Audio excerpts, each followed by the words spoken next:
Basketball fans, welcome back. So the OKC Thunder managed to tie up the series at 2 games apiece in Game 4, and things would have gone sideways very fast. And OKC Thunder, they'll be defending home court in Game 5 because they still have home court advantage. If the series heads to Game 7, it will still be in OKC. And right now, as we speak, the series, there's so much uncertainty. Anything can happen right now because both teams are tied 2 games apiece, the Thunder and the Indiana Pacers. And there are a couple of things that I observed. I didn't release a video immediately when the game happened because I wanted to just check out the reaction and how the game is being received. And one thing that I saw was Scott Foster was the guy that was officiating the games. And there's this name that has been labeled, especially in postseasons, especially in the postseason, and when he's reffing a high stakes game, he is called the series extender.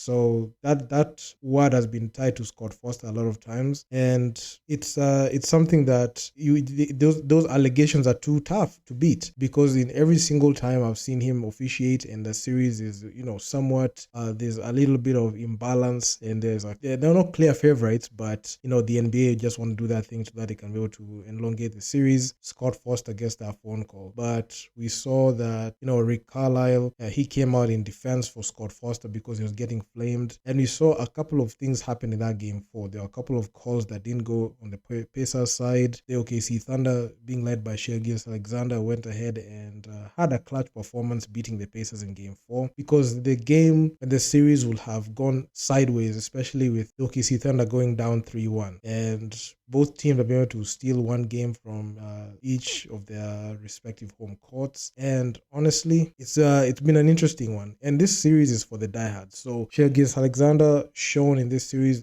being the guy that led the OKC Thunder in this 111-104 winning Game 4 in the NBA Finals at the Gainbridge Fieldhouse on Friday night. But for me, it was Saturday morning. So the Thunder seemed to be in trouble when the Pacers took a 10-point lead late in the third quarter, but they managed to turn things around. And SHAI Alexander had some few things to say in the post-game interview. So I'm gonna play up that clip. Then we're gonna come back. Thank you, Mike. SHAI, I know you had a total team performance tonight, but I want to focus on you for just one moment. 15 points in clutch time down the stretch to silence what was a raucous crowd. How did you guys eventually pull this off? We finally strung together some stops. We were able to get stops. Weren't taking the ball out the basket, and their pressure wasn't the same. Because of that, we were able to get out and play our game. It always starts with stops for us. We got to figure out a way to string them together for a 48-minute game, but we did enough to get a W tonight. How fair would it be to characterize this game as must-win, considering it was 2-1 on the road? We knew it when we woke up this morning. 3-1 is a lot different than 2-2 going back home. We played with desperation to end the game, and that's why we won. We got to try to maintain the same desperation going into Game 5, Game 6, whatever it may be. The level of physicality in this series has been amped up. Guys are clearly testy with each other. There is a level of physicality on you specifically. How have you been able to endure that mentally and physically? I have no choice. What I want to do with this basketball game, what this team wants to do with this basketball game, it comes with it. Fighting through all that, playing through all that, and imposing that will on the other end as well. So the way we see it, the way I see it, we have no choice but to play through it. I know you respect that team on the other side. We've had conversations about that already in the off days. How would you best describe the intensity, the attention to detail, and all the things that go into trying to beat that team? It's a dogfight every time you step on the floor. On both ends of the floor, they make you work. And we like to make teams work. So whoever imposes their will the best this series will come out on top, and that's our goal. So the Thunder's offense came to life thanks to all those stops, as they scored 31 points in the period. A lot of those came from SHAI Alexander, who had 15 points in the fourth, and his MVP status is still there because he had one of the most important games that happened, and he was able to prevent the OKC Thunder going down 3-1, similar to what we saw in 2016, the West Finals. But hey, I'm not going to talk about that because that's another can of worms. But with the MVP SHAI, there is no doubt with the productivity of an Oklahoma City Thunder. So SHAI Alexander finished with 35 points. He was 12 of 24 shooting, 3 rebounds, 3 assists, and 1 block against the Pacers. So it was the 3-time All-Stars start 30-point games in these finals. So you can look at even the way he played. You could see the OKC Thunder, the coaching staff made sure to feed the ball to Shai Alexander to lead them to the win because of his productivity, especially when it comes to the offensive side of the ball.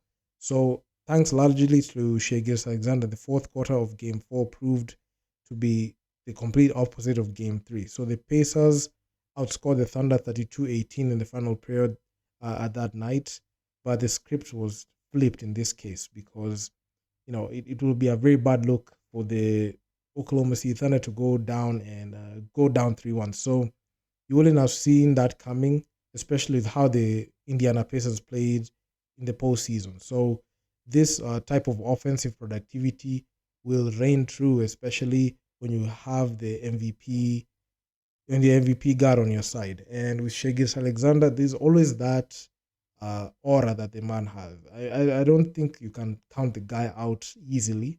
And I've always felt confident with him in the fourth because I know for a fact that he's going to get a lot of free throws. Every single time he goes in, foul and free throws, foul and free throws.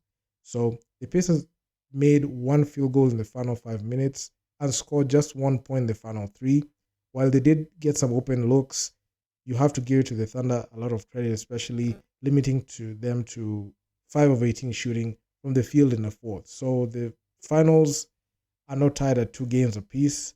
And you would wonder how costly this loss will have been for an Oklahoma City Thunder, especially if they went down 3-1. I mean, the Pacers only needed 1 game in this one, and if they went ahead 3-1, but in this case, every single team is tied up, and they only need 2 wins to close out the whole thing.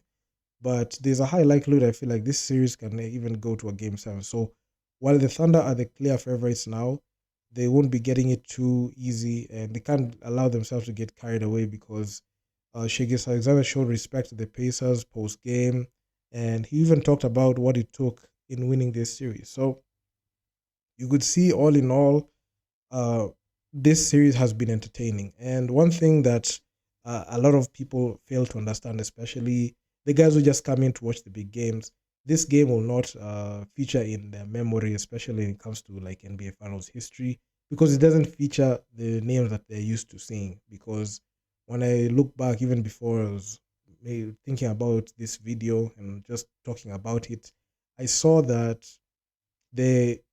those series, especially in the finals between 2015 and 2018, where the Cavs and Warriors were battling it out for 4 straight years, it looked like a trilogy. A lot of people tuned in to watch Stephen Curry, LeBron James, KD when he got signed. So there was that thrill of watching those guys duke it out in the biggest stage. So you could see the finals recorded a very high viewership.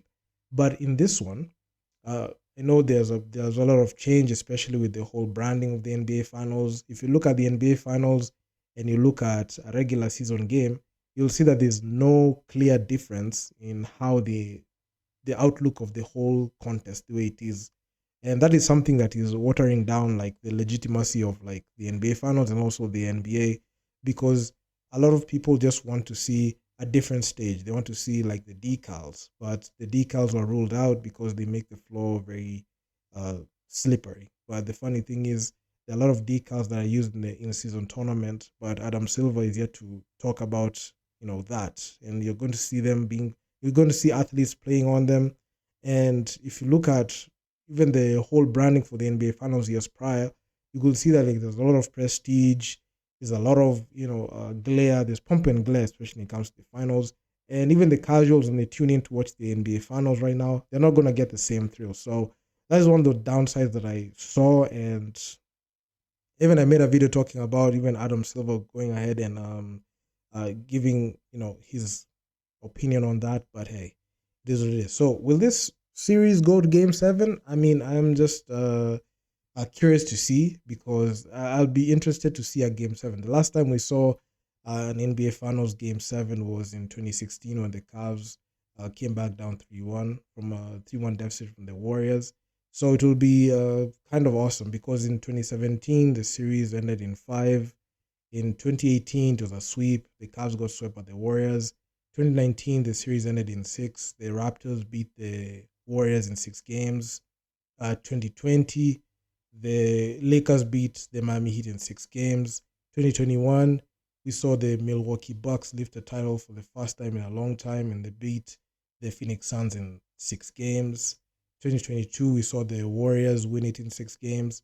So 2023, we saw the Denver Nuggets beating the Miami Heat in 5.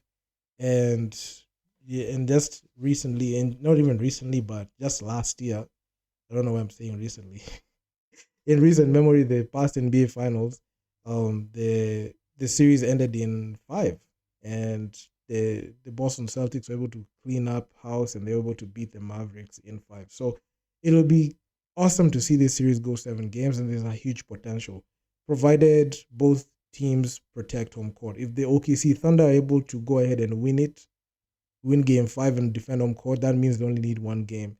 And there's a high likelihood that the Pacers will force a game 7.